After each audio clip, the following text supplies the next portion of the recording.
सभी आदरणीय गुरुजन, देवियों और सज्जन, सबसे पहले तो हिंदी दिवस के अवसर पर आपको बहुत सारी शुभकामनाएं।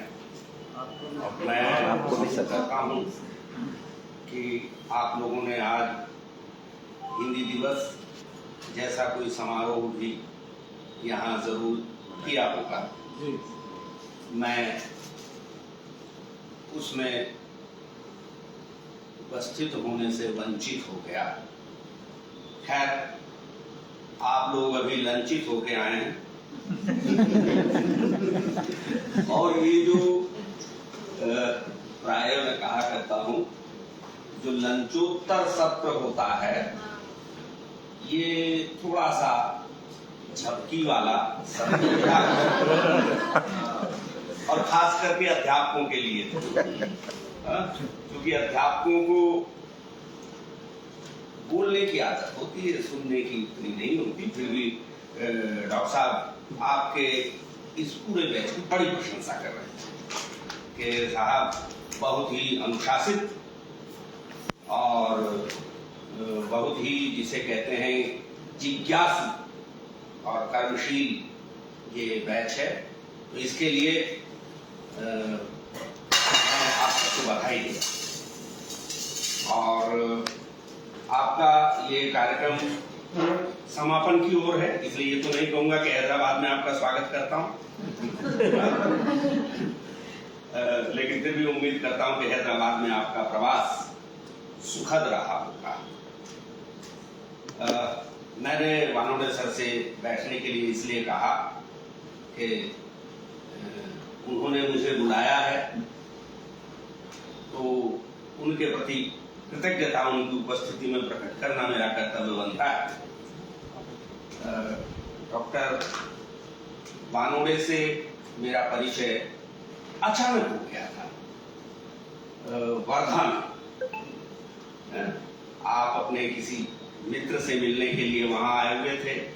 मैं उन दिनों वहां विदेशी विद्यार्थियों की कक्षा लेने के लिए जाता था।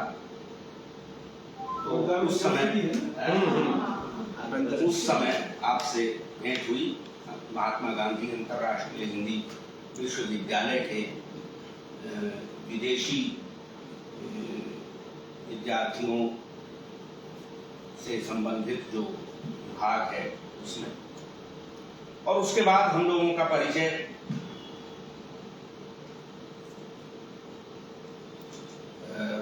मुझे नहीं मालूम आपको ये जानकारी है कि नहीं, डॉक्टर वानोडे केंद्रीय हिंदी संस्थान से प्रकाशित होने वाली यहाँ की पत्रिका के तो आप संपादक हैं।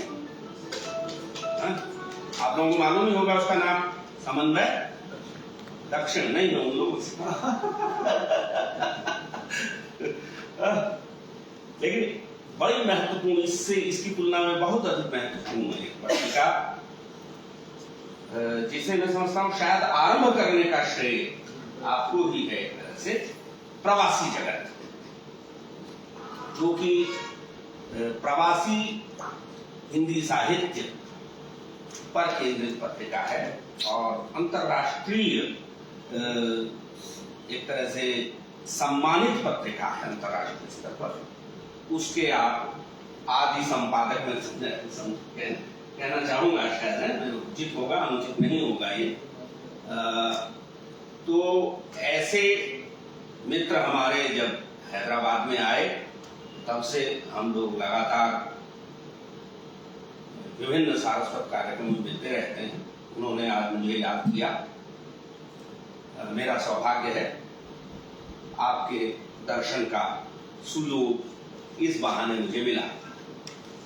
तो थोड़ी सी चर्चा हम आने वाले 60-70 मिनट में कविता शिक्षण पर करेंगे। वैसे बड़ा विचित्र सा है, आप सभी लोग जाने कितने कितने वर्षों से पढ़ा रहे हैं, जाने कितनी कितनी पाठ्य पुस्तकें कब से बदल गई, सभी में कुछ ना कुछ कविता होती है। सरल से सरल कविताएं कबीरदास की, जिसे कहते हैं कि सांच बरोबर तब नहीं, झूठ बरोबर पाप, और जाके हृदय आप है क्या, ताके हृदय, जाके हृदय सांच है, ताके हृदय आप, ऐसी ऐसी एकदम ट्रांसपेरेंट कविताएं जो होती हैं, वहां से लेकर के और धर्मवीर भारती और अज्ञेय वगैरह वगैरह की ट्रांसपेरेंट का जो उल्टा होता हो शब्द, बिल्कुल अपारदर्शी जैसी लगने वाली कविताएं तक आप लोग पढ़ाते रहे। मैं जानबूझकर मैंने इन कवियों के नाम लिए क्योंकि थोड़ी सी चर्चा हम अपने इस कहें कि सत्र के दौरान करेंगे इन विषयों पर। मैं जब आपके समक्ष कविता शिक्षण पर बात करने के लिए खड़ा हूं, मुझे ये जानकारी है कि आप किस स्तर के विद्यार्थियों को पढ़ाते हैं। मुझे ये भी जानकारी है कि उन विद्यार्थियों की मातृभाषा हिंदी नहीं होती। आपकी भी मातृभाषा अधिकतर की हिंदी नहीं है। हिंदी कविता आपको पढ़ानी, आप थोड़ी देर के लिए हिंदी को छोड़ दें, आप केवल कविता को याद रखें।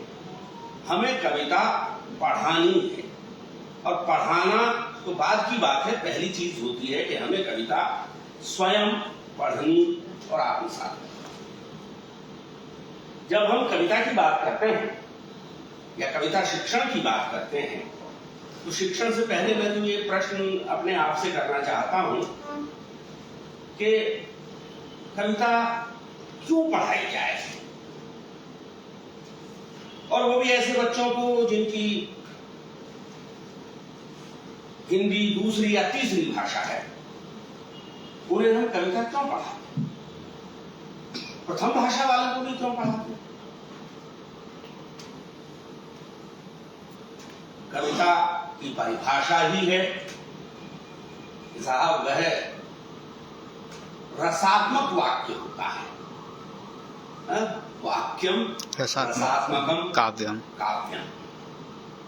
तो रस, कविता का प्राण है रस, और रस का प्राण है भाव, और बिना भाव के मनुष्य नहीं होता। मनुष्य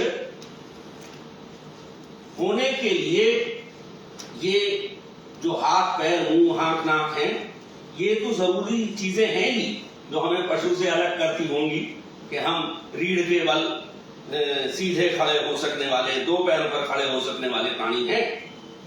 लेकिन हमें मनुष्य बनाती है हमारी संवेदनशीलता, और संवेदनशीलता की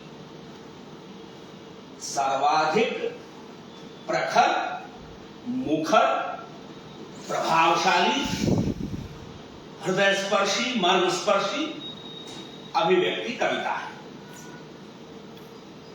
कविता का आस्वादन करना या कविता का एक तरह से रसिक होना मनुष्यता के साथ जुड़ा हुआ है। इसका अर्थ क्या यह है कि जो लोग कक्षाओं में जाकर कविता नहीं पढ़ते वो मनुष्य नहीं होते? नहीं, वे सब कवि होते हैं। मनुष्य होगा तो कवि होगा। ये अलग बात है कि कविता ना रचता हो, लेकिन भीतर एक कवि होता है। और यह जो भीतर हमारे बैठा हुआ कवि है, इस को जगाना, या कहें कि हमारे भीतर की संवेदनशीलता को जागृत करना, यह कहीं ना कहीं कविता पढ़ने और पढ़ाने का एक परोक्ष उद्देश्य है। प्रत्यक्ष उद्देश्य तो वही है कि हमने शब्दार्थ पढ़ लिए, हमने भावार्थ पढ़ा दिया, हमने उसके साथ जुड़े हुए अभ्यास कर लिए, परीक्षा लिख ली। लेकिन एक जिसे कहें महत्तर उद्देश्य जो है वह है हमारी सौंदर्य वृत्ति को जागृत करना, हमारे सौंदर्य बोध को उन्नत बनाना। तो हम अपने आप से पूछकर देखें, जो कविताएं हम पढ़ते पढ़ाते हैं, हम उनमें अपना और अपने बच्चों का, विद्यार्थियों का सौंदर्य बोध उन्नत करने के लिए क्या कुछ करते हैं। अब इससे मैं आगे बढ़ता हूं। मैं जो चर्चा करूंगा आज आपके बीच कविता के शिक्षण को लेकर के, वह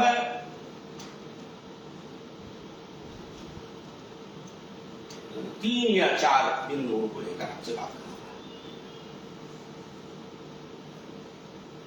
एक भाषा, चूंकि कविता या सारा साहित्य अंततः भाषा ही है।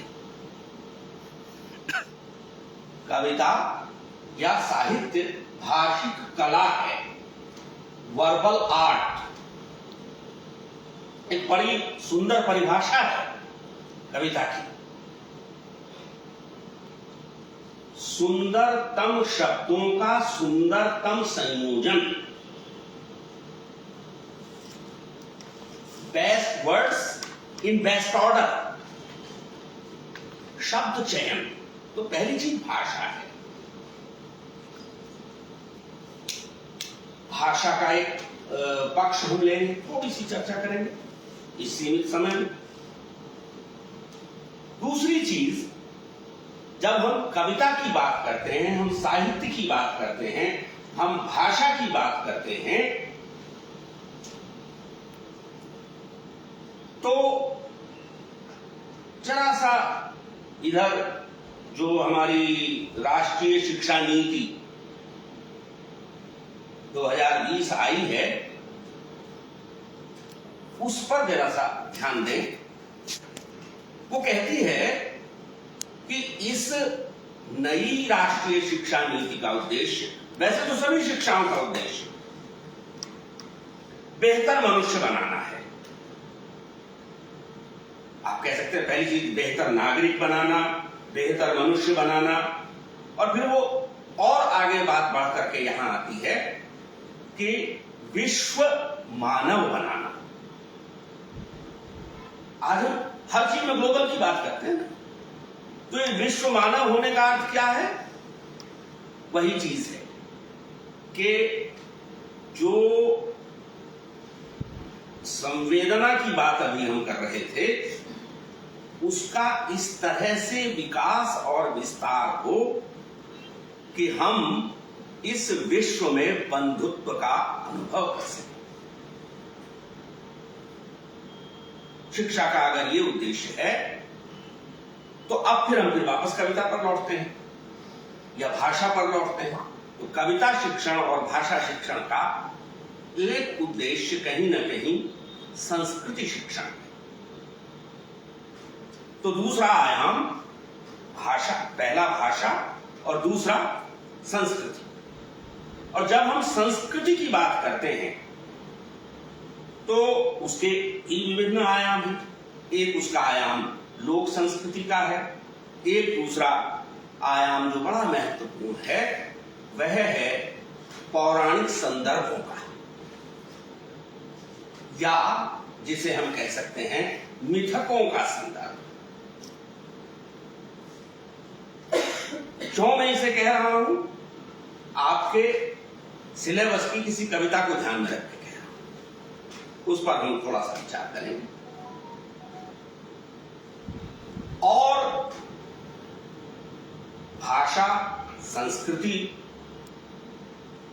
मिथक के साथ चौथा जो आयाम हम लेंगे उसका संबंध है, एक तरह से ये सारी चीजें आपस में जुड़ी हुई हैं,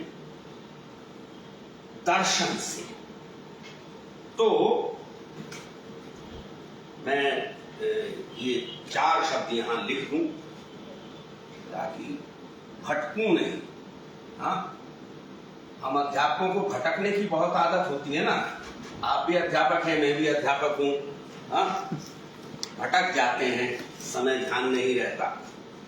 कविता शिक्षण में हम 4 संदर्भों की बात करना चाहते हैं। भाषिक संदर्भ, सांस्कृतिक संदर्भ, मिथकीय संदर्भ और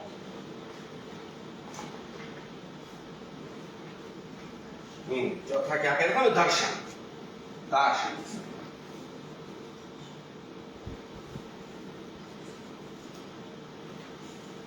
भाषा की बात एकदम शुरू में तो बिल्कुल साफ है कि हमने कहा कि कोई भी कविता मूलतः भाषिक कला है। भाषिक कला कहने का अभिप्राय यह होता है कि कलाओं को हम माध्यमों के आधार पर पहचानते हैं। जैसे जब हम कहते हैं संगीत कला, तो उसके लिए क्या माध्यम है? संगीत के लिए स्वर, आरोह इत्यादि जो भी चीजें हैं, वह माध्यम है। चित्रकला कहते हैं तो रंग रेखाएं माध्यम है। वास्तुकला कहते हैं तो ये जो आप जिस पदार्थ से वास्तु का निर्माण करते हैं वो माध्यम है। सबसे सूक्ष्म माध्यम है शब्द या भाषा। तो कविता वह कला है जिसमें सौंदर्य की रचना, कला क्या है? सौंदर्य की रचना करना, जिसमें सौंदर्य की रचना, सौंदर्य की सृष्टि हम भाषा या शब्द के द्वारा करते हैं। इसलिए उसे शाब्दिक कला या भाषिक कला कहा गया। अब जब हमारे सामने पाठ आता है, अब वो जो बीएड वगैरह की बात है उसे मैं यहां दोहराने के लिए खड़ा नहीं हुआ हूं कि साहब पहले अपने विद्यार्थियों के समक्ष हम जाकर के एक आदर्श वाचन करते हैं, करना चाहिए। फिर हम अपने विद्यार्थी से कहें कि अब आप इसका वाचन हमारे साथ में कीजिए, फिर हम मौन वाचन करने के लिए कहें। और ये जो 2 प्रकार के वाचन हैं, ये एक जो है उसकी एक तरह से जो शाब्दिक संरचना है उसे समझने के लिए है, और दूसरा उसकी गहन संरचना अर्थ के स्तर पर जाकर के समझने के लिए है। अगर सिर्फ वाचन से ही समझ लेता बच्चा तो फिर पढ़ाने की जरूरत ही नहीं थी।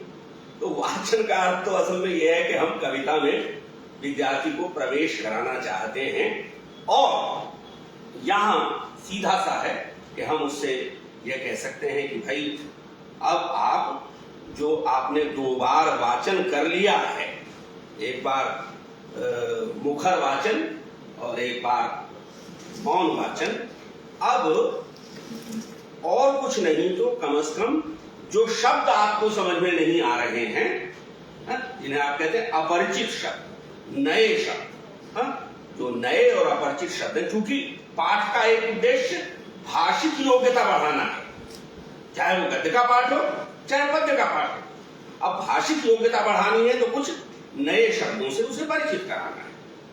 ये शब्द कई प्रकार के हो सकते हैं, मैं उसकी व्याकरण में नहीं जा रहा हूं, बल्कि ये जो नए शब्द हैं, इन शब्दों में कुछ चीजें ऐसी होंगी जो व्याख्या की अपेक्षा करें। कुछ नाम हो सकते हैं, शीर्षक हो सकता है कविता का। कविता का शीर्षक है मान लीजिए पुष्प की अभिलाषा, प्रसिद्ध कविता है, कहीं ना कहीं किसी न किसी सिलेबस में रहती है। पुष्प की अभिलाषा, अब यहीं से पुष्प से ही हम शुरू हो जाएंगे। पुष्प का हमने उसे एक अर्थ बताया फूल, और इसे अंग्रेजी के फूल से अलग करना पड़ेगा, यानी उच्चारण फूल और फूल। कई बार हम कह देते हैं फल फूल, फलो फूलो, नहीं, फलो फूलो। सफल हो, सफल नहीं, सफल। ये सारी चीजें ना हर पाठ के साथ चलती है ना। जब आप एक शब्द बोलेगा बच्चा, अब पुष्प, पुष्प में भी उसे उच्चारण देखना है। जब दो पा के बीच में, ओष्ठ ध्वनि प के बीच में अब श आ गया है, पुष्प ना हो जाए, पुष्पा ना हो जाए, पुष्प। ठीक, अब यहीं से इसके पर्यायों की तरफ भी आप जा सकते हैं। सुमन भी हो सकता है, वगैरह वगैरह। कम से कम 2-3 पर्याय हम बता दें। मित्रों, बड़ी मजेदार बात है। सर, आप मुझे क्षमा करेंगे बताने के लिए इस बात को कि पिछले वर्ष IAS की परीक्षा में संयोगवश मैं वहां परीक्षक था और बड़ा सरल सा शब्द जो था पूछा गया था, पर्याय पूछे गए थे। दूध, दूध के 3 पर्याय लिखिए। जो 2 लिखे होंगे वो तो ठीक है, लेकिन कम से कम 10% लोगों ने दूध का एक पर्याय अमूल लिखा।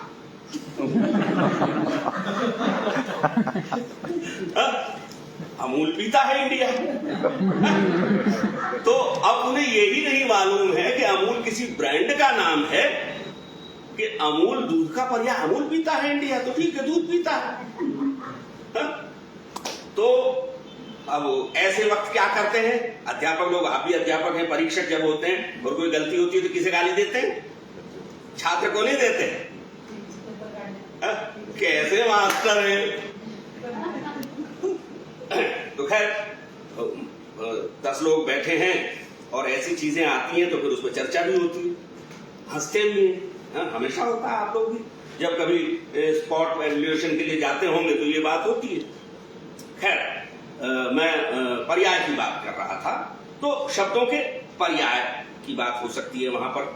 यानी कविता हम पढ़ा रहे हैं, कविता तो बाद में आएगी, पहले उसकी जो भाषा की इकाइयां हैं उन्हें देखें, उसमें कुछ नाम हो सकते हैं। मैं कह रहा था शीर्षक, पुष्प की अभिलाषा। फिर इसकी जो भीतरी संरचना है, एक तो हो गया शब्दावली हो गई इत्यादि। संरचना में थोड़ी देर के लिए यह हो सकता है कि कविता में कौन किसे संबोधित कर रहा है। हम प्राय कह देते हैं ना, कबीरदास कहते हैं, तो कबीरदास कहते हैं तक तो ठीक है, लेकिन जब है पुष्प की अभिलाषा, आप लोगों को याद आना चाहिए इस कविता के अंश जो हैं। चाह नहीं मैं सुरबाला के गहनों में गूंथा जाऊं, चाह नहीं प्रेमी माला में निर प्यारी को ललचाऊं। हाँ, ये क्या है? चाह नहीं मैं क्या किसके सम्राटों के शव पर हे हरि मैं डाला जाऊं, मुझे तोड़ लेना वनमाली और उस पथ पर देना फेंक, मातृभूमि हित शीश चढ़ाने जिस पथ जामे हीर अनेक। मैं और सब चीजें छोड़ रहा हूं, मैं केवल एक प्रश्न आपके सामने रख रहा हूं मित्रों, और बड़ा सरल है। इसमें कौन किसको संबोधित कर रहा है? कोई बोल रहा है ना? चलिए थोड़ी देर के लिए वो बोलने वाला कवि हो या पुष्प हो, पुष्प बोल रहा है, किससे बोल रहा है? हाँ, वनमाली। वनमाली कौन है?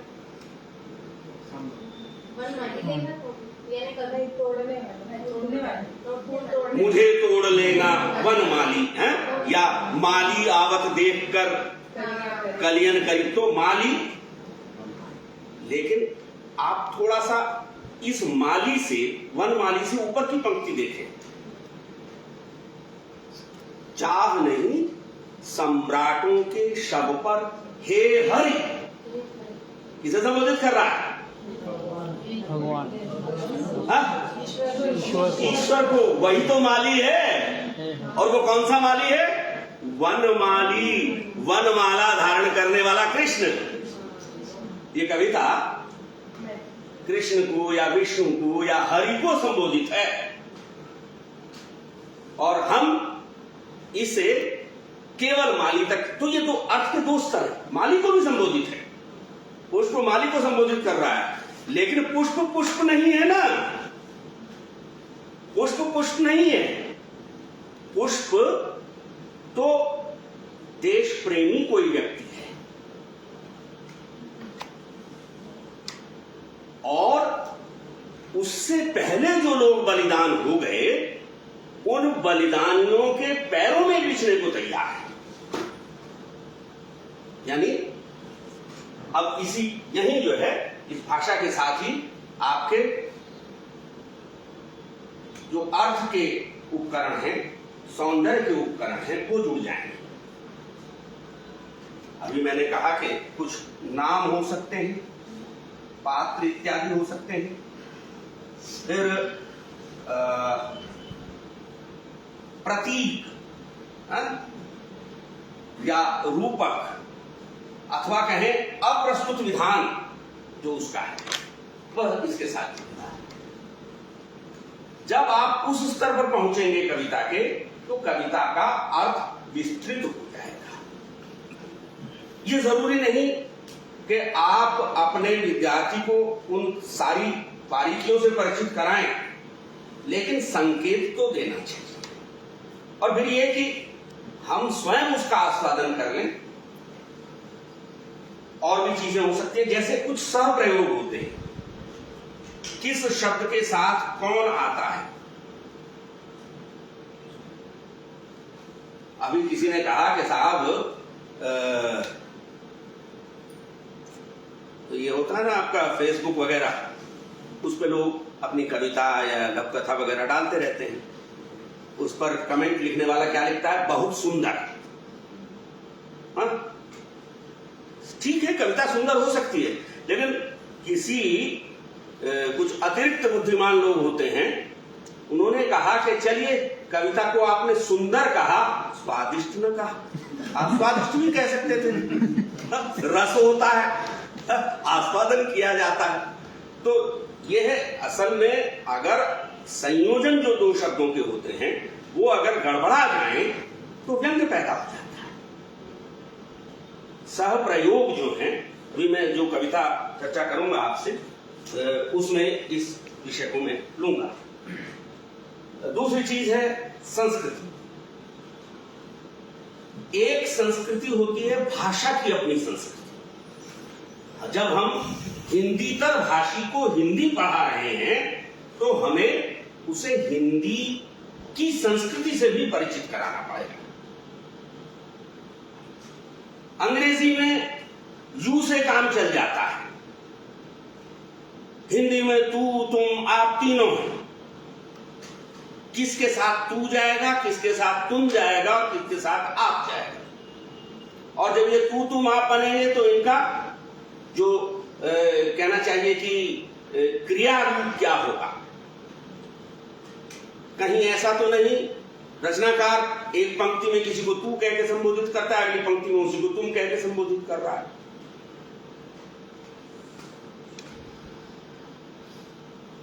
वह और वे हमने पढ़ लिया, वह एक वचन, वे बहुवचन। लेकिन जब पिताजी हैं,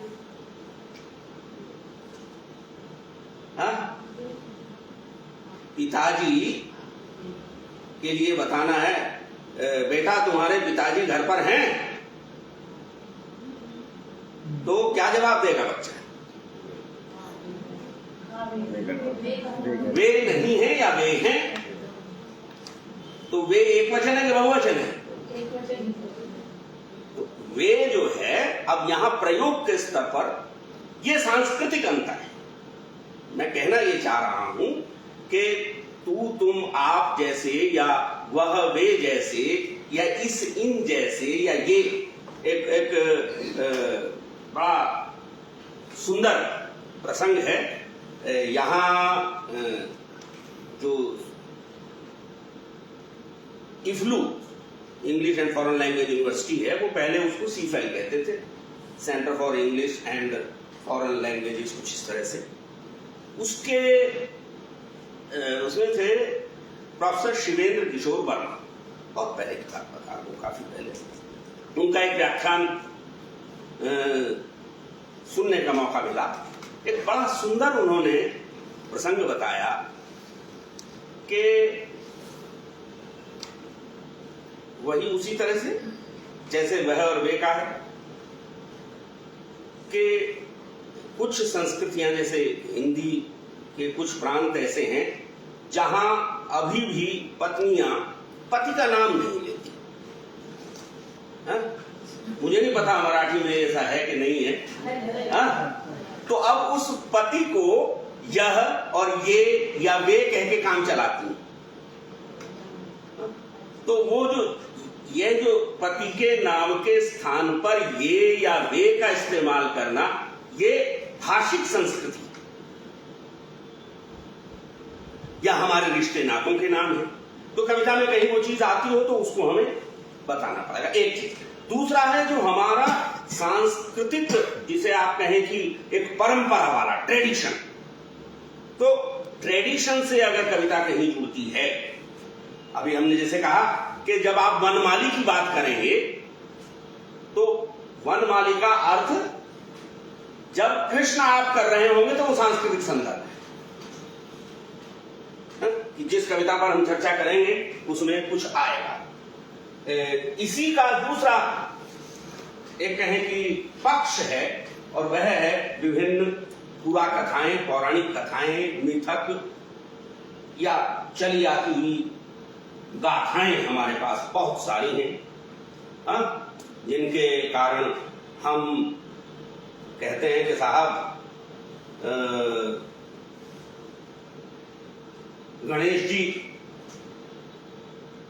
को शनि ने देखा और गणेश जी का सिर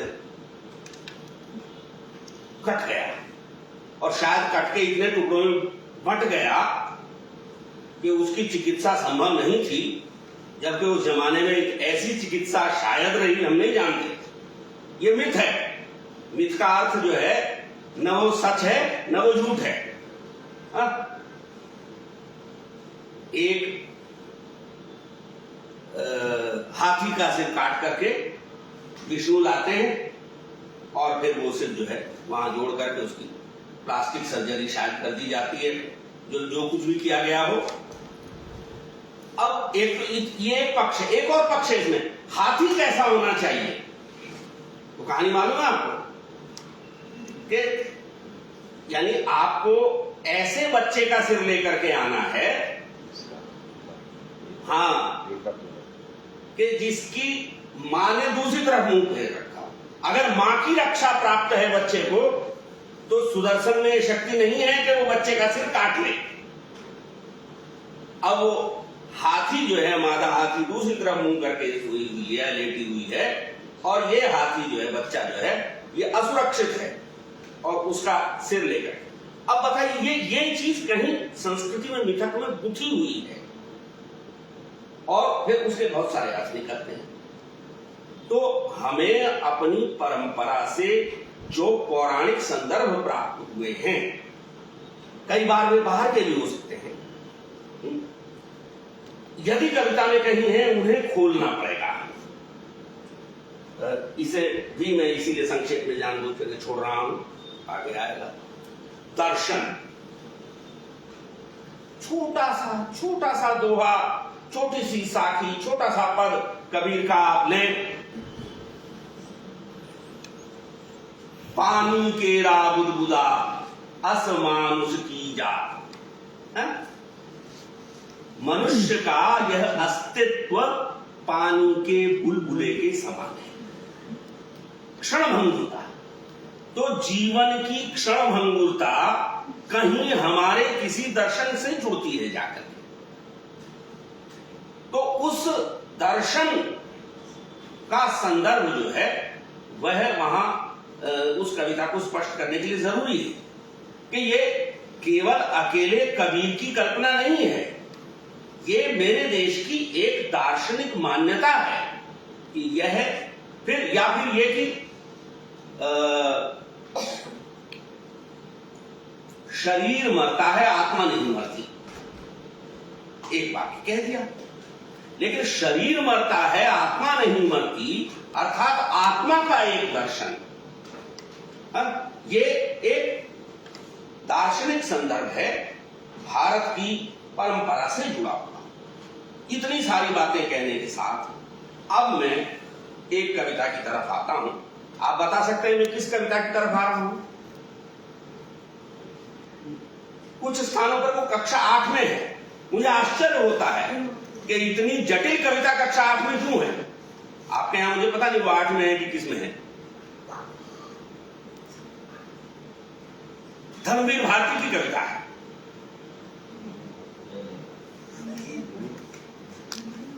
अंधा युग है ना, अंधा युग। आपके यहां संभव है किस कक्षा में है साहब? 8 में ही है। कक्षा 8 में छोटी सी कविता है, जो एक पृष्ठ से शुरू होती है, दूसरे पृष्ठ पर समाप्त होती है, अचानक शुरू होती है, अचानक समाप्त होती है। अब जब इस कविता का आपने वाचन कर लिया, करा लिया, शब्दार्थ बता दिए, इतना काम हो गया। अब हम यहां ये देखें, इसमें कुछ नाम आते हैं। मैंने जानबूझ के शब्द यहां इसीलिए लिखा। पहला नाम तो कविता का नाम ही है, अंधा युग। मैंने इसीलिए कहा कि 8वीं के बच्चे के लिए यह संकल्पना बहुत आसान नहीं है। ये बीए और एमए में पढ़ाई जाने वाली किताब है अंधा युग।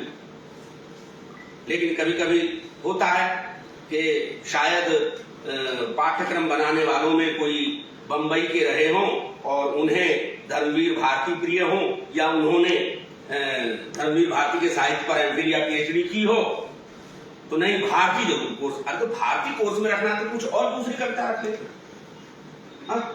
अच्छा आप बताइए, कक्षा 8 के विद्यार्थी के लिए आपको जो छोटी सी कविता आपके पाठ्यक्रम में है वो कठिन लगती है कि सहज लगती है ना? तो वो इसलिए ही लगती है कि उसमें ये सारे संदर्भ हैं। अगर वो सिर्फ भाषिक संदर्भ तक सीमित होती तो आप मजे से क्लास में खोल देते उसे। लेकिन वो 1 घंटे में पढ़ाने वाली कविता नहीं है। 1 हफ्ते तक लगातार पढ़ाएंगे आप, तब चीजें खुलेंगी। पूरा महाभारत सामने। हाँ जी, बिल्कुल सही कहा आपने। तो नाम की बात है। शीर्षक अंधा युग। अंधा युग हम जानते हैं कि धर्मवीर भारती के एक गीति नाट्य या काव्य नाटक का नाम है। काव्य नाटक कहें, गीति नाट्य कहें, यानी जो खंड काव्य और महाकाव्य वाली परंपरा है उससे भिन्न प्रकार का उसका विधात्मक रूप है। नाटक का भी जो परंपरागत रूप है उससे यह भिन्न है। नाटक और गीत दोनों चीजें परस्पर मिली हुई है, तो एक विधागत रूप है उसका। नाम है अंधा युग। हम तो यहां लौट के आ रहे हैं। अंधा युग। अंधा युग से अभिप्राय क्या है? ठीक है भाई, कोई ऐसा युग होगा जिसकी आंखें नहीं होंगी, लेकिन जैसा अभी मैडम ने कहा कि पूरा महाभारत इस अंधा युग से व्यंजित होता है। एक ऐसा युग, अब युग बताना पड़ेगा हमें। युग दोनों तरह से कि युग हम सामान्य रूप से समय को भी कहते हैं, और युग सतयुग, त्रेता युग, द्वापर युग, कलयुग। और घटना कब हो रही है? घटना हो रही है द्वापर जा रहा है, कली को आना है। लेकिन जब तक इस धरती पर कृष्ण है तब तक कली नहीं आ सकता। तो कली का प्रभाव आना शुरू हो जाता है। कली का प्रभाव आना शुरू हो जाता है उस काल में, और कली का ही द्वापर पर यह प्रभाव है कि आप वहां न्याय और अन्याय का युद्ध। अब ये न्याय और अन्याय का युद्ध, सत्य और असत्य का युद्ध, प्रकाश और अंधकार का युद्ध, ये भारतीय परंपरा का एक, जिसे आप कहें, आद्य बिंब है, आर्किटाइप। ये वही होता है, तमसो मां ज्योतिर्गमय, मृत्योर्मामृतं गमय। और क्या है तीसरी लाइन? असतो मां सद्गमय। तो असत और सत में किसका चयन करना है? तमस और प्रकाश में किसका चयन करना है? अमृत और मृत्यु में किसका चयन करना है, यानी आज की भाषा में कहें सकारात्मक वृत्तियों और नकारात्मक वृत्तियों के बीच हमें किसका चुनाव करना है, यह द्वंद्व है।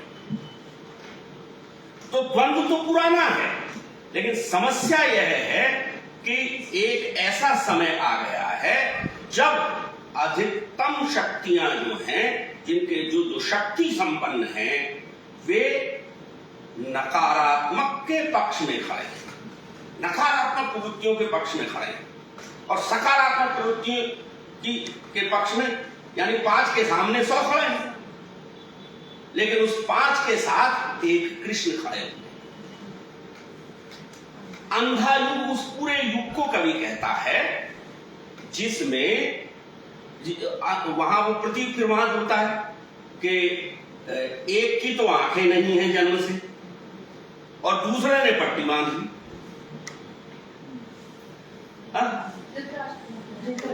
एक जन्मांध है और गांधारी ने आंखों पर पट्टी बांध ली। आप सत्य के दर्शन ही नहीं, एक तो सत्य का दर्शन करने में अक्षम है और दूसरा सत्य का दर्शन करने से परहेज करता है,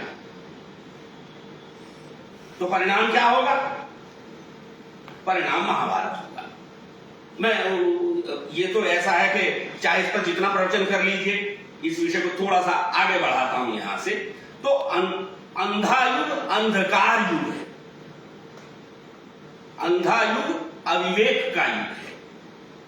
अंधा युग एक तरह से, अब ये देखिए आप, कोई भी जो क्लासिक रचना होती है वह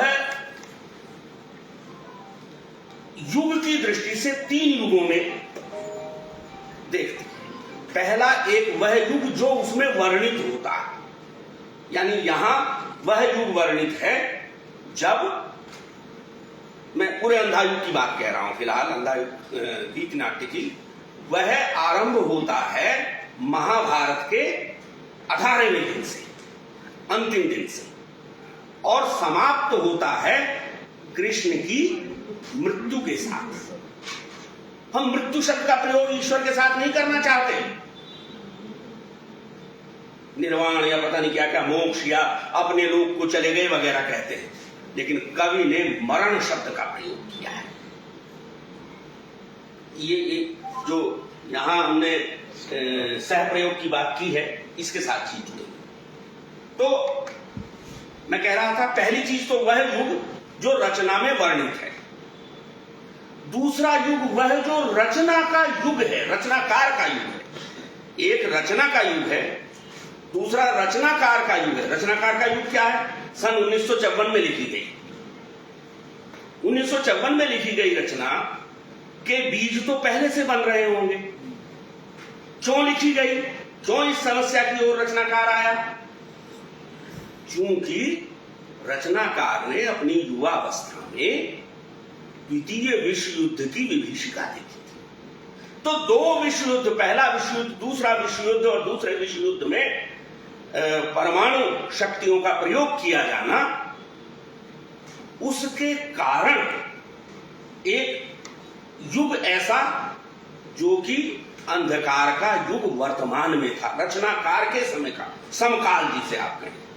और तीसरा आज के पाठक का, अगर आज का पाठक उसके साथ नहीं जुड़ेगा तो वो रचना वहीं समाप्त हो जाएगी, कालजयी नहीं होगी। कालजयी होने के लिए रचना को, रचना के काल का भी और रचनाकार के काल का भी अतिक्रमण करना पड़ता है। इसीलिए जब आप इस कविता को पढ़ेंगे, मान लीजिए अंधा युग काव्य को, काव्य नाटक को पढ़ें, तो आपको लगेगा कि ये जो पुतिन और जेलेंस्की है ना, हाँ? ये पुतिन और जेलेंस्की, रूस और यूक्रेन, उसका पूरा संदर्भ आपके सामने आ जाएगा। अमेरिका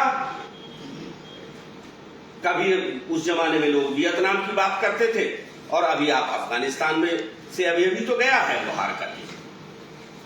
युद्ध के परिणाम में जो विनाश होता है, उस विनाश को हम आज भी देख रहे हैं। रचनाकार ने अपने काल में देखा और महाभारत के उस काल में हुआ। ये तीनों चीजें जो है परस्पर जुड़ती हैं और हम कहते हैं साहब तब रचना जो है वह कालजयी बनती। प्रबंध काव्य की दृष्टि से हम प्रबंध की दृष्टि से इस बात को कह रहे हैं। तो ये युग की बात हुई, अंधा युग। और अब इसमें क्या है, जो कवि जिस काल की बात कर रहा है, मैं यहां से सीधा इस दर्शन पर आऊं। पहले एक इस कविता का एक दार्शनिक संदर्भ जो है वह तो भारत के गीता वाले दर्शन से जुड़ता है। गीता के 2-3 श्लोक ऐसे हैं जो हर किसी को रटे होते हैं।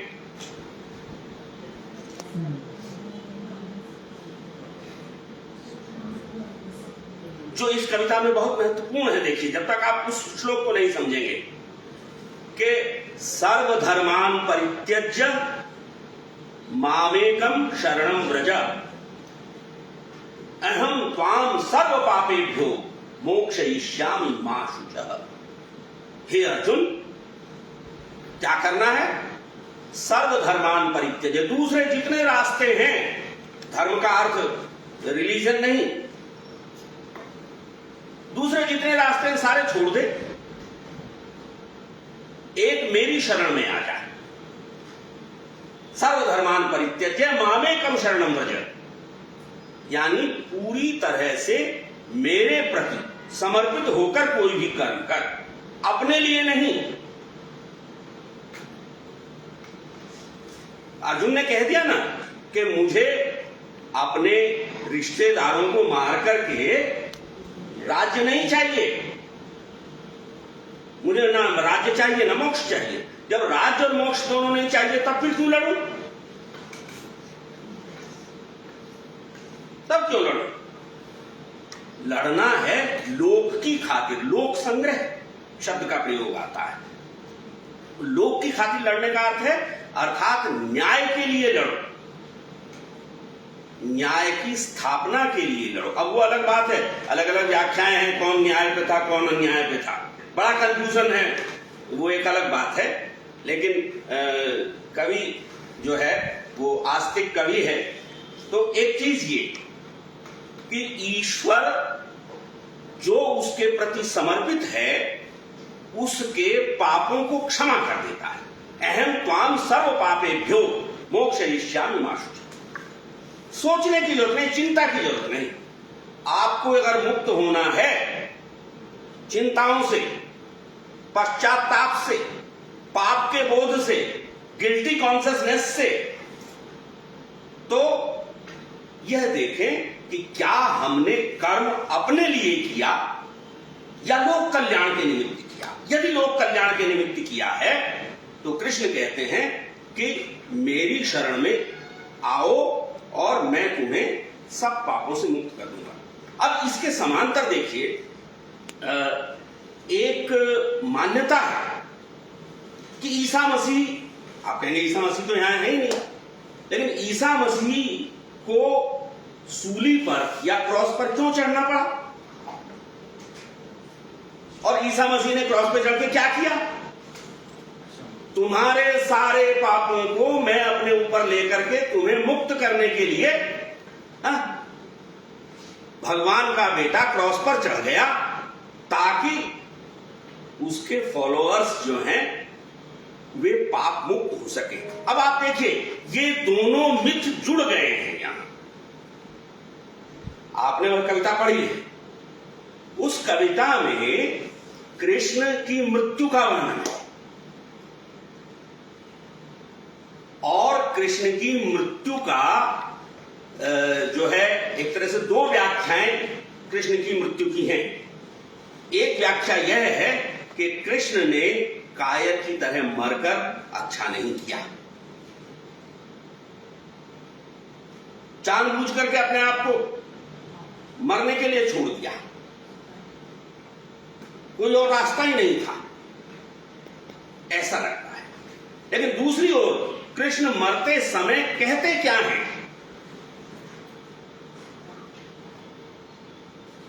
वह है कि तुम्हारे जितने 4 शब्द हैं वहां पर, संशय, अनास्था, ये वो, इस सब से तुम्हें मुक्त करने के लिए तुम्हारा दायित्व मैं लेता हूं। ये जो दायित्व है, योगक्षेम वहाम्यहम, गीता में कृष्ण ने कहा कि मैं तुम्हारे योग और क्षेम का वहन करूंगा। गीता में कृष्ण ने कहा कि मैं तुम्हें तुम्हारे पापों से मुक्त करूंगा। इसका अर्थ क्या है?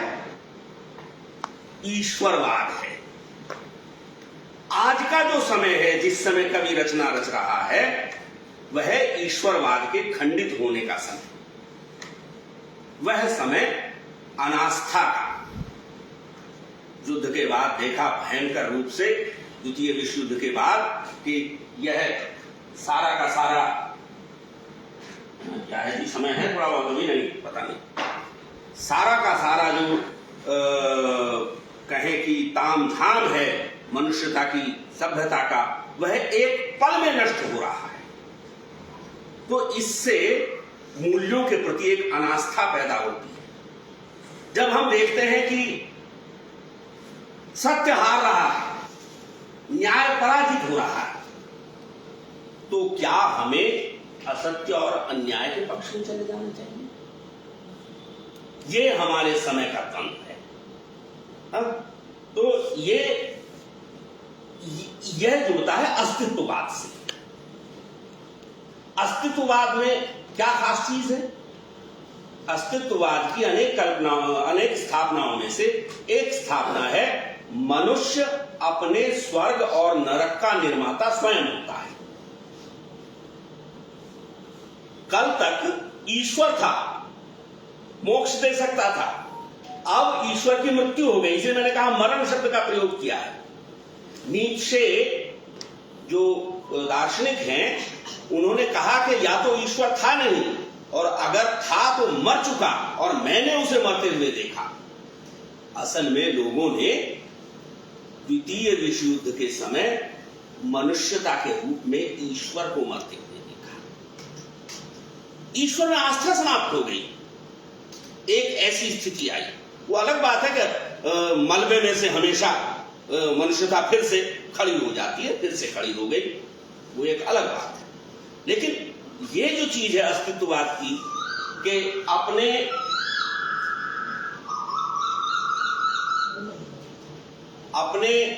नरक और स्वर्ग का निर्माता मनुष्य स्वयं है। यह इस कविता के अंत में आप देखें, जहां वो कहते हैं, जो वृद्ध है वह बताता है कि ईश्वर ने यह कहा है कि मेरा एक अंश जो है वह तो ये जो नेगेटिव चीजें हैं इनका दायित्व लेगा, लेकिन मेरा दायित्व जो है वह मैं तुम्हें सौंपता हूं, यानी जगत को सौंपता हूं।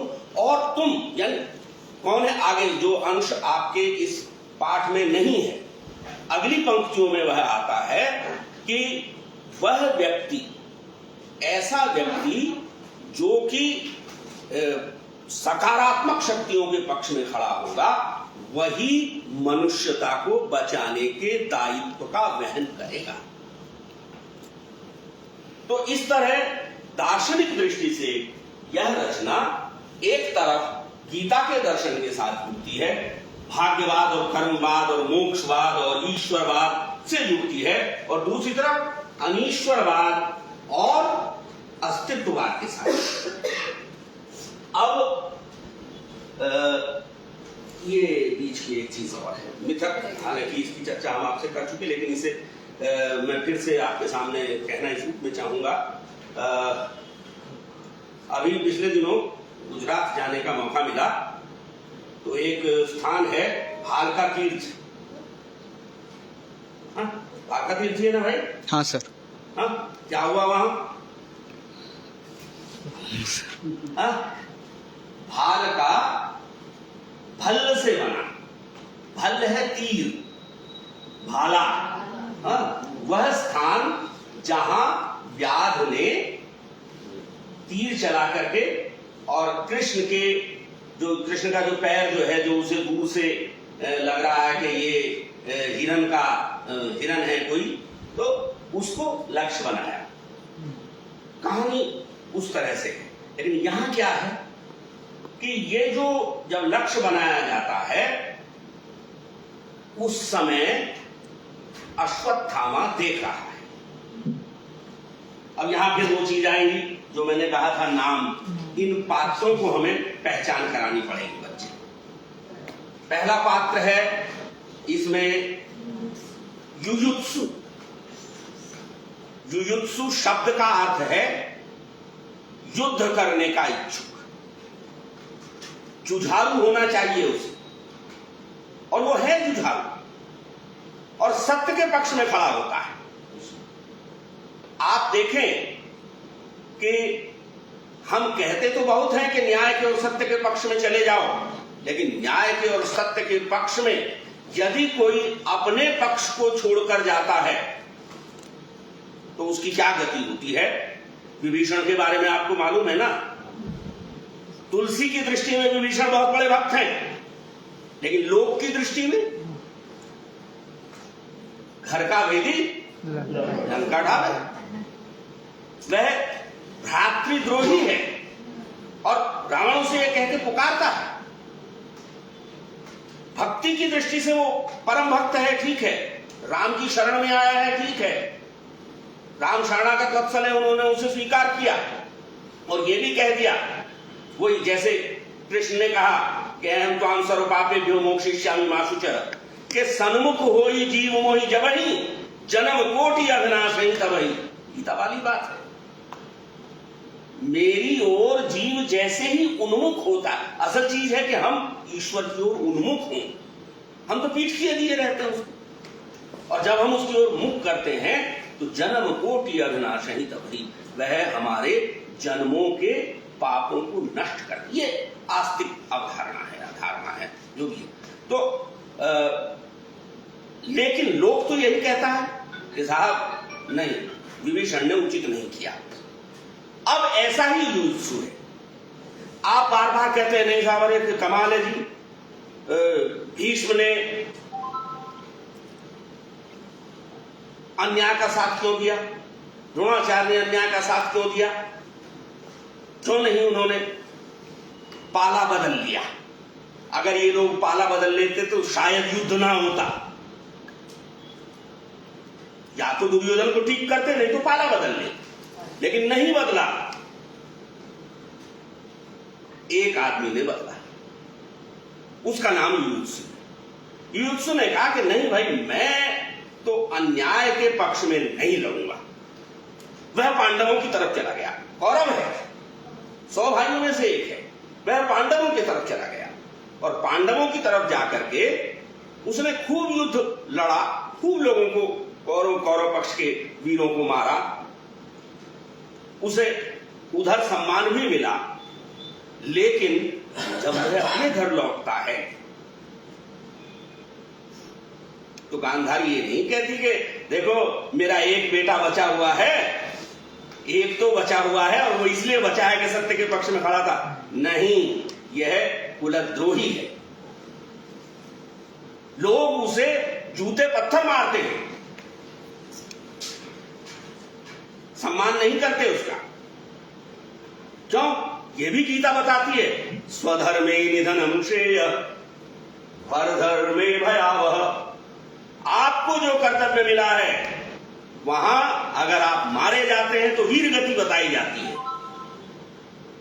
और पाला बदल के आप दूसरी तरफ चले गए तो वह भले ही सत्य का पक्ष रहा हो, ये लोग क्षमा नहीं करता। परिणाम क्या होता है अंततः मित्रों? युयुत्सु आत्महत्या कर लेता है। तो युयुत्सु आत्महत्या कर चुका है, वहां उसकी आत्मा है। एक पात्र है अश्वत्थामा, जो सबसे महत्वपूर्ण केंद्रीय पात्र है, कृष्ण के सामने खड़ा हुआ है एक तरह से। उसके पास ब्रह्मास्त्र है और वो उस ब्रह्मास्त्र का क्या उपयोग करता है? हिरोशिमा नागासाकी पे गिरा देता है। और वो हिरोशिमा नागासाकी क्या है?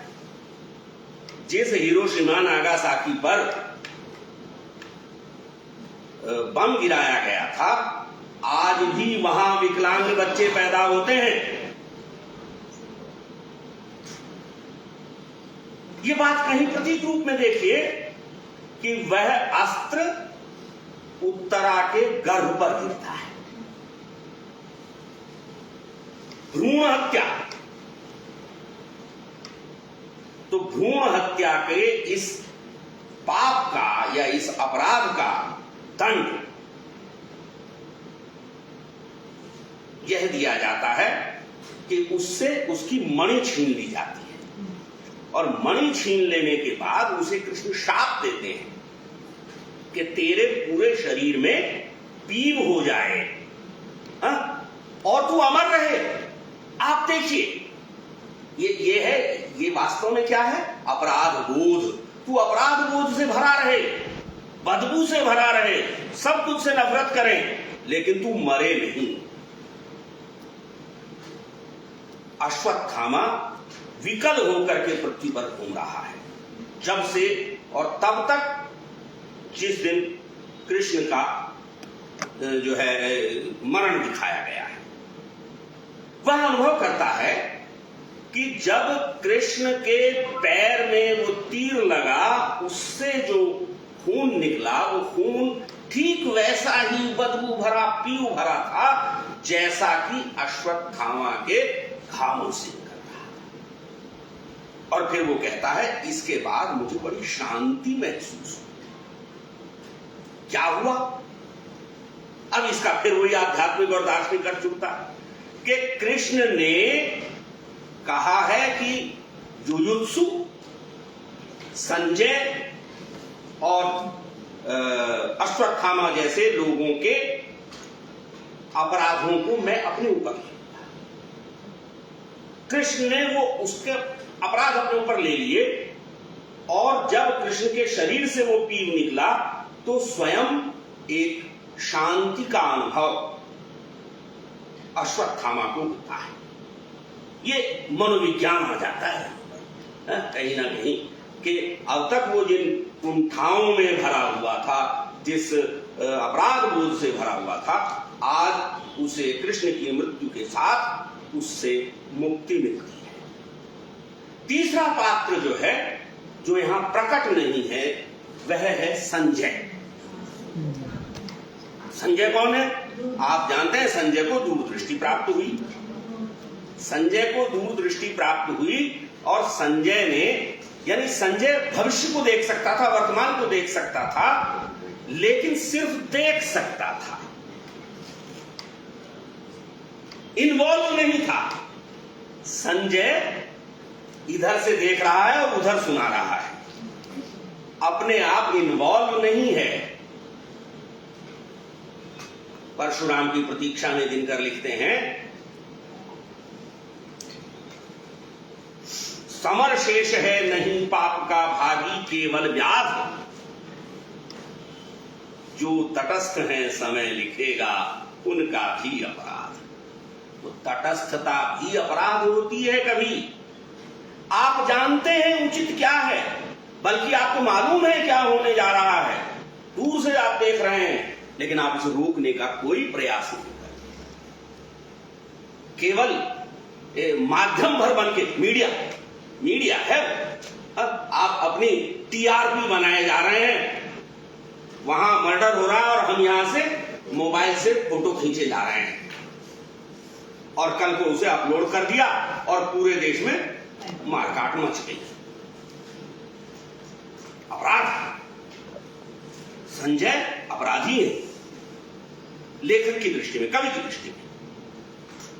तीन तरह के लोग हो गए, यानी एक वह जो तटस्थ है, जो निष्क्रिय है, उसके लिए शब्द का प्रयोग किया निष्क्रिय। वह निष्क्रिय है, कुछ करता नहीं, सक्रिय नहीं है, बस मीडियम बन के रह गया है। दूसरा वह है जो पशु बन गया है, नर पशु बन गया, अश्वत्थामा। पूरा विवेक नष्ट हो गया उसका, प्रतिहिंसा से भरा हुआ है। अब उसे उचित अनुचित नहीं दिखता, सब कुछ को रौंदना है। वह गर्भस्थ शिशुओं तक की हत्या करता है। और तीसरा जुजुत्सु है, जो एक स्थान से दूसरे स्थान पर चला जाता है और परिणामतः लोक के द्वारा तिरस्कृत होकर अंततः आत्महत्या जीवन की, उसके भीतर जीने की, या जो उसने किया था, यदि तुम सत्य के पक्ष में खड़े थे तो फिर तुम्हें सामना करना चाहिए दुनिया का, लेकिन तब तुम दुनिया का सामना न करके आत्महत्या कर लेते। कैसे जमाने में जी रहे? यही ये आधुनिक, ये निष्क्रियता। बुद्धिजीवी लोग तटस्थ होकर के बैठे हैं, उस दिन भी बैठे थे, आज भी बैठे हैं। फिर जो है यानी निष्क्रियता। दूसरी चीज अपराध बोध से ग्रस्त पूरी की पूरी पीढ़ी। और तीसरी चीज आत्महत्या की प्रवृत्ति, जिसे पाप कहा गया है, उससे ग्रस्त अनास्था का यह परिणाम है। यदि हमारी भविष्य में आस्था होती तो हम जीवित रहते, लेकिन हमने मान लिया कि सब नष्ट हो गया, आपको संभावना ही नहीं बची, और हमने मृत्यु का वर्ण कर लिया। इन तीनों के कष्ट को कृष्ण कहते हैं मैंने अपने ऊपर ले लिया है। दायित्व शब्द का प्रयोग हुआ है। ये दायित्व का संबंध भी मैंने बताया वहीं से उससे कि योगक्षेम वहाम्य हम, मैं वहन करूंगा तुम्हारे योगक्षेम, तो तुम्हारा कल्याण हो, इसलिए मैं तुम्हारे कष्ट को अपने ऊपर ले रहा हूं। लेकिन अब कविता कहां से शुरू होती है? युयुत्सु कहता है कि मरने से जो है यह समस्या हल नहीं हुई। कृष्ण ने मरकर अच्छा नहीं किया। कृष्ण को, चूंकि युयुत्सु खुद मर गया ना, और वो प्रेत बन के घूम रहा है, तो अब वह कहता है कि मृत्यु समाधान नहीं है, समाधान संघर्ष था। और कृष्ण की मृत्यु को वह सहप्रयोग है कायर मरण कहता है। कायरता पूर्वक मृत्यु का वर्ण कर लिया कृष्ण ने। और तब इसका खंडन करता है वह व्यक्ति जो कृष्ण का सबसे बड़ा शत्रु है, अश्वत्थामा। और अश्वत्थामा कहता है नहीं, ऐसा नहीं। कृष्ण के मस्तक पर एक दिव्य शांति थी, शांति के साथ दिव्य शब्द का अलौकिकता, कृष्ण के का जो अलौकिकता का आभामंडल, उसने शांति प्रदान की। और तो ये जो है, अब इनका तो दायित्व निभा लिया आपने, लोक का दायित्व कौन निभाएगा?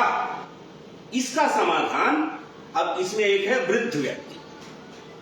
जो वृद्ध है वह वास्तव में व्याध है, वह शिकारी जिसके तीर से कृष्ण की मृत्यु हुई। और देखिए यह भी बड़ा प्रतीकात्मक नाम है। उस शिकारी का नाम है जरा व्याध। जरा किसे कहते हैं? बुढ़ापे। मृत्यु से ठीक पहले बुढ़ापा ही तो है। तो यह जरा व्याध जो है, इसके तीर से कृष्ण की मृत्यु होती है। मैं फिर कह रहा हूं कि हमें भगवान की मृत्यु जैसी चीज सोचना जो है वो अजीब लगता है, लेकिन जो अस्तित्ववादी दार्शनिक हैं वह यह जता रहे हैं, यानी उसका प्रभाव जो है वह यहां दिखाई दे रहा है कि कृष्ण के गोलोक गमन या वैकुंठ गमन को उन्होंने मरण का नाम दिया। कृष्ण का मरना, कृष्ण के मरने का अर्थ यह है कि कृष्ण का मरण कलियुग का आगमन है। इस कलियुग में, द्वापर में तो कृष्ण ने अपनी जिम्मेदारी निभा ली। युयुत्सु चाहता है कि कलियुग में कृष्ण रहे ताकि लोगों का वह लोक रक्षण कर सके। तो कृष्ण ने इसका फार्मूला बताया है कि मेरा एक अंश इधर रहेगा, बाकी जो है लोक मैं उसमें व्याप्त करूंगा। मैं कविता एक बार आपको पढ़ता हूं तो चीजें शायद स्पष्ट होंगी। बहुत तेजी से भाग कर भी चूंकि मुझे चलना पड़ा, और कई सारी बातें जो और कहने वाली थी शायद गई हूं। हाँ देखिए, युयुत्सु होती होगी वधिकों की मुक्ति। होती होगी इसका अर्थ क्या है? अर्थात मुझे यकीन नहीं है कि होती है, संशय है। हाँ? होती होगी वधिकों की मुक्ति, ये सारे वधिक हैं। होती होगी वधिकों की मुक्ति प्रभु के मरण से, किंतु रक्षा कैसे होगी अंधे युग में? जो आगे आने वाला युग है, पूरा अंधकार का युग, कली काल जिसे कहा जाता है, उसमें मानव भविष्य की रक्षा कैसे होगी? प्रभु के इस कायर मरण के बाद। मरण के साथ यहां कायर शब्द जो है वह उसे विशेष अर्थ देता है। अश्वत्थामा कायर मरण,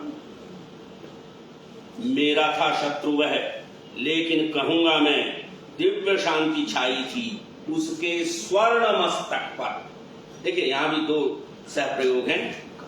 दिव्य शांति, केवल शांति कहने से भी काम चल जाता, लेकिन अलौकिक शांति। और फिर स्वर्ण मस्तक पर, कृष्ण तो काले थे, स्वर्ण मस्तक कहां से आ गया? लेकिन उसका मस्तक अर्थात उस समय उनका जो मस्तक है, आभा मंडल उसका चमक रहा था और उस पर एक अलौकिक पूर्ण शांति वह छाई हुई थी। अब वृद्ध बोलता है, बोले अवसान के क्षणों में प्रभु, क्या कहा? मरण नहीं है ओ व्याध। अब यहां क्या है? वासांसि जीर्णानि यथा विहाय नवानि गृह्णाति नरोपराणि तथा शरीराणि विहाय जीर्णानि अन्यानि संयाति नवानि देही। यह जो देही है, यह जो आत्मा है, इस देह रूपी वस्त्र को त्याग कर नया वस्त्र धारण करती है। इसलिए हे व्याध, हे शिकारी, तुम पश्चाताप मत करो कि तुमने मुझे मार दिया। तुम मुझे नहीं मार रहे हो, मैं रूपांतरण कर रहा हूं, मैं रूप बदल रहा हूं। और ये जो रूप बदलना है, ये लगभग वैसा ही है जैसा कामदेव पहले शरीरी था, बाद में अशरीरी हो जाता है। तो कृष्ण एक व्यक्ति के रूप में विद्यमान थे द्वापर के अंत तक, लेकिन कली में वह किस रूप में रहेंगे, ये उनका रूपांतरण है। क्या सबका दायित्व निभा लिया मैंने अपने ऊपर। द्वापर में कृष्ण ने यह किया कि सबकी जिम्मेदारी अपने ऊपर उठा ली और अंत में अपनी आहुति एक तरह से दे दी। सबका दायित्व, अपना दायित्व सौंप जाता हूं मैं सबको। सबका दायित्व कल उठाया था, अब आगे के लिए अपना दायित्व सबको, पूरे समाज को सौंप जाता हूं। अब तक मानव भविष्य को मैं जिलाता था, लेकिन इस अंधे युग में मेरा एक अंश निष्क्रिय रहेगा, आत्मघाती होगा और विगलित रहेगा। निष्क्रिय है संजय, आत्मघाती है युयुत्सु, विगलित है पूरा शरीर गला पड़ा है इसका अश्वत्थामा। ये समाज का जो नकारात्मक वृत्तियों से ग्रस्त अंश है, पूरा समाज ऐसा नहीं होगा, एक अंश ऐसा होगा। वह भी ईश्वर का ही अंश है, इसमें कोई दो राय नहीं। उसे भी पॉजिटिव बनाया जा सकता है, आगे आएगी ये बात।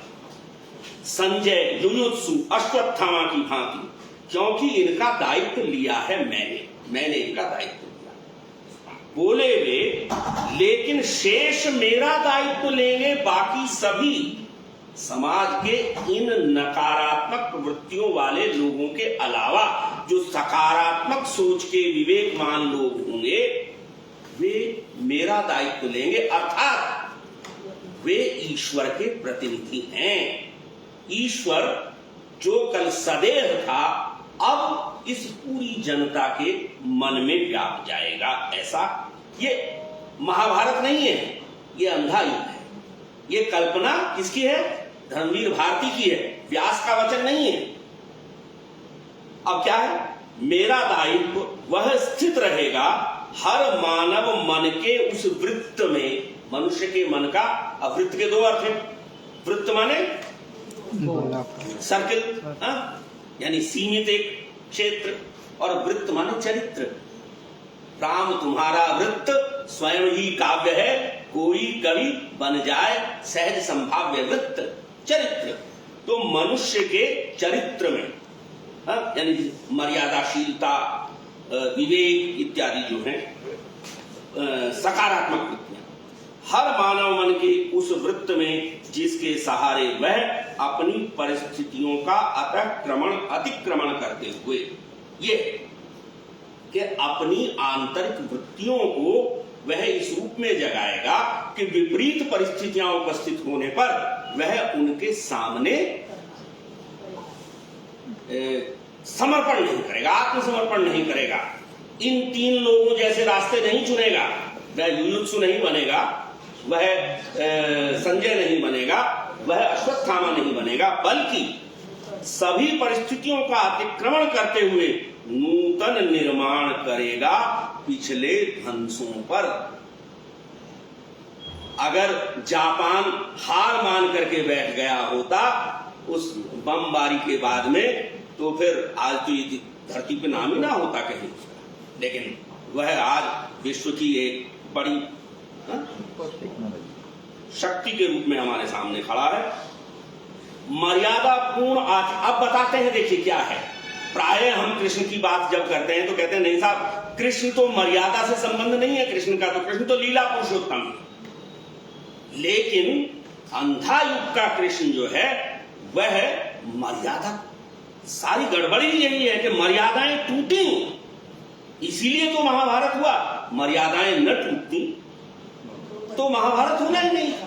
तो मर्यादा पूर्ण आचरण में, नित्य नूतन सृजन में, निर्भयता के, साहस के, ममता के, रस के क्षण में जीवित और सक्रिय हो उठूंगा मैं बार बार। यानी हर व्यक्ति के भीतर ईश्वर अंश, जीव अविनाशी, वह परमात्मा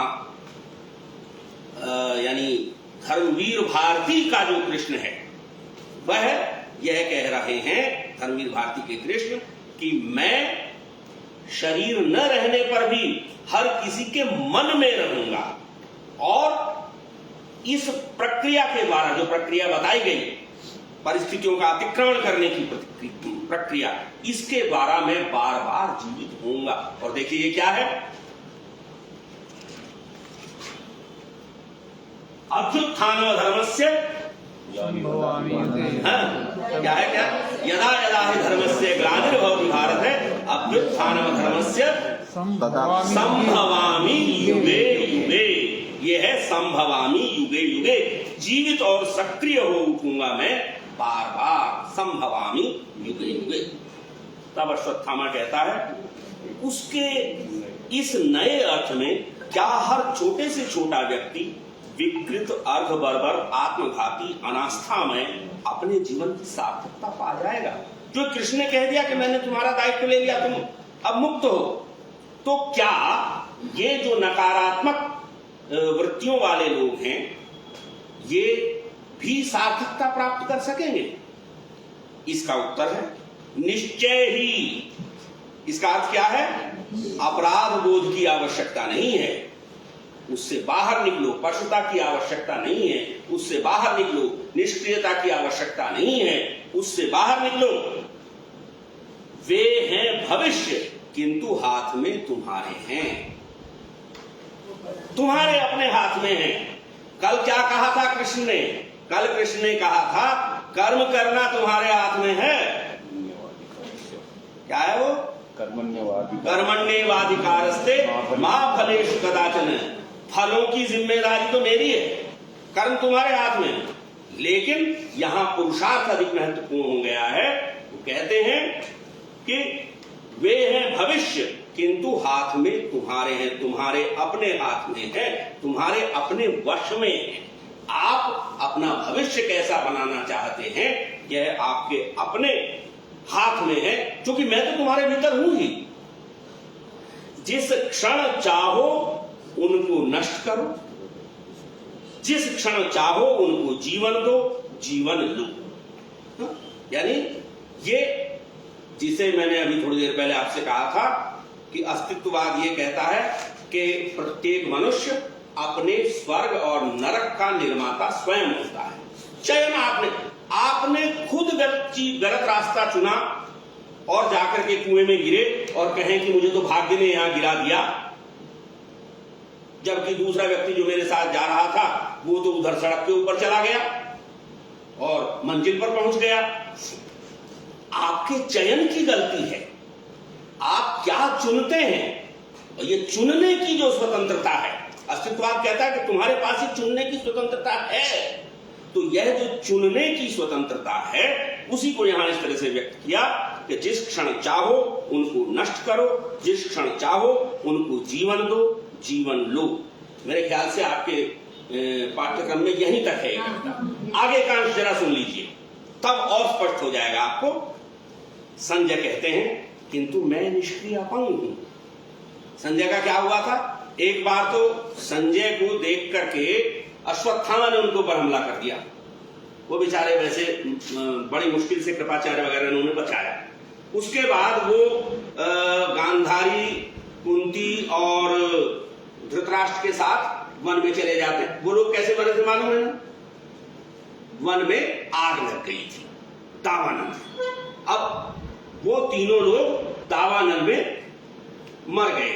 ये उन्हें बचाने के चक्कर में या कुछ भी है, जीवित तो बच गए, लेकिन इनके घुटने जल गए। तो लंगड़ा करके, अपंग होकर के, निष्क्रिय व्यक्ति का क्या होता है, वो अपंग हो जाता है अंततः, उसकी कोई गति नहीं। तो अब वो यहां आए हैं। तो संजय कहते हैं किंतु मैं निष्क्रिय अपंग हूं। अश्वत्थामा कहते हैं मैं हूं अमानुषी। युयुत्सु कहते हैं और मैं आत्मघाती अंध। इसके बाद ब्रैकेट है, वृद्ध आगे आता है, शेष पात्र धीरे धीरे हटने लगते हैं, उन्हें छिपाते पीछे का पर्दा गिरता है, अकेला वृद्ध मंच पर रहता है। वृद्ध, ये ध्यान से सुनने की चीज है, यही उस नाटक का पटाक्षेप है, अंत है। वृद्ध क्या कह रहा है, वे हैं निराश और अंधे और निष्क्रिय और अर्धपशु, और अंधियारा गहरा और गहरा होता जाता है, और अंधियारा और गहरा होता जाता है। क्या कोई सुनेगा जो अंधा नहीं है और विकृत नहीं है और मानव भविष्य को बचाएगा? कौन बचाएगा मानव भविष्य को? जो अंधा नहीं है, जो सत्य का विवेक रखता है और उसके पक्ष में खड़ा हो सकता है, और जो विकृत नहीं है। तो क्या कोई सुनेगा जो अंधा नहीं है और विकृत नहीं है और मानव भविष्य को बचाएगा? मैं हूं जरा नामक व्याध, मैं हूं जरा नामक व्याध, और रूपांतर यह हुआ मेरे माध्यम से।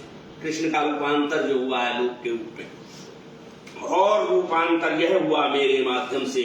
मैंने सुने हैं ये अंतिम वचन मरणासन्न ईश्वर के, जिसको मैं दोनों बाहें उठाकर दोहराता हूं। ये व्यास का वचन है। व्यास कहते हैं कि मैं दोनों बाहें उठाकर लोगों से कह रहा हूं, लेकिन मेरी कोई सुन नहीं रहा। तो जिसको मैं दोनों बाहें उठाकर दोहराता हूं, कोई सुनेगा क्या? कोई सुनेगा क्या? कोई सुनेगा? आगे का पर्दा गिरने लगता है। धन्यवाद।